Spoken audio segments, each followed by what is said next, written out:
I was no stranger to Athens when I moved here this July to begin my freshman year at the University of Georgia.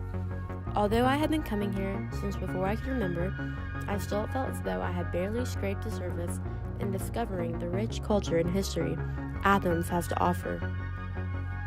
While in my freshman year Odyssey class this fall, we took several field trips out to Whitehall Forest, 4 miles from downtown Athens, yet so foreign to many of Athens' visitors and inhabitants, now owned by the University of Georgia, and more specifically Warnell School of Forestry and Natural Resources.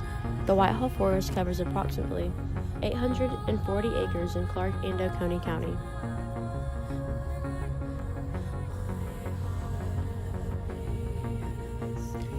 Off of South Village Avenue, a mansion laid with red brick displaying large geometric forms and picturesque minor elements of the Queen Anne style sits on Whitehall Road begging for your attention. This mansion was built in 1892 and belonged to the White family. The influence of the Richardsonian Romanesque style displayed in the mansion can be attributed to the Athens architect, William Winstead Thomas.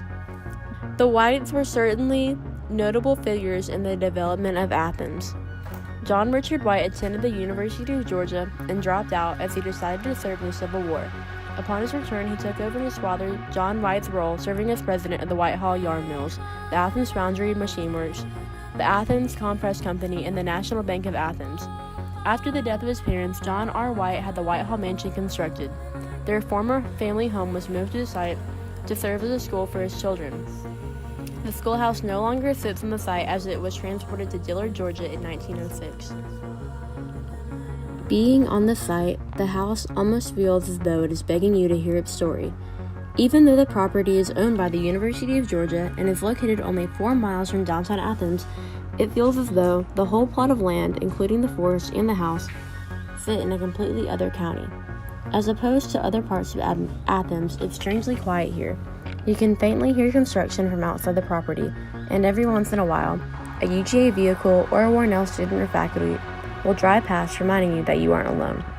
The energy is certainly different here, as though you are in a place of solitude. The first large water mill, sitting on the North Oconee River in Clark County, was founded in 1830, and notably the father of John Richards White, John White, purchased the mill in 1837. The town of Whitehall, incorporated in 1891, grew up around it. The mill processed cotton from plantations in the area. Later, John Richard White built a hydroelectric plant to serve the water mill in 1897. In 1930, after undergoing financial adversities, the Whites were forced to sell both the water mill and the hydroelectric plant to Oconee Textile Company. 16 years later, Thomas Textile Company purchased the properties and manufactured clothing until 1988, when the mill was converted into loft condominiums. These lofts are still in use today. However, the town of Whitehall is no longer an incorporated community.